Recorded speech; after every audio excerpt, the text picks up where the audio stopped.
Bismillahirrahmanirrahim. Allah'ın salamı olsun hər birinizə. Baxın əzizlər, bəzən ümumiyyətcə bütün zamanlarda deyə bilərik, elmlə dini bir-birinin qarşısında qoyurlar. Məktəblə məscidi bir-birinin qarşısında qoyurlar. Deyirlər ki, məscidə getmə əvəzinə getsin, dərs oxusun.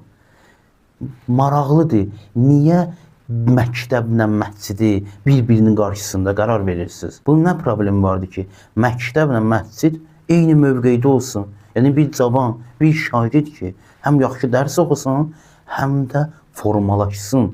Məsciddə formalaşsın, əlbəttə ki, düzgün şəxslərdən. Quranın oxusun, Quranın tərcüməsini başa düşsün. Quranın təyin elədiyi nümunəvi şəxslərlə tanış olsun. Onları özünə nümunə qərar versin. Və bu şəxs düzgün formalaşacaq. Nə qədər savadı da olsa, əgər bu formalaşmasa, bu düzgün tərbiyə almasa, bu insanlara yaxşı xidmət eləyə bilməz. Yanlış düşüncədir. Gəlirlər məscidlə məktəbi qarşı-qarşıya qoyurlar. Elmlə dini qarşı-qarşıya qoyurlar. Din insanı formalaşdırır. Din insana öyrədir. Cəmiyyətdə necə rəftar eləməlisən? Fərdi rəftar, Allahla necə rəftar eləməlisən?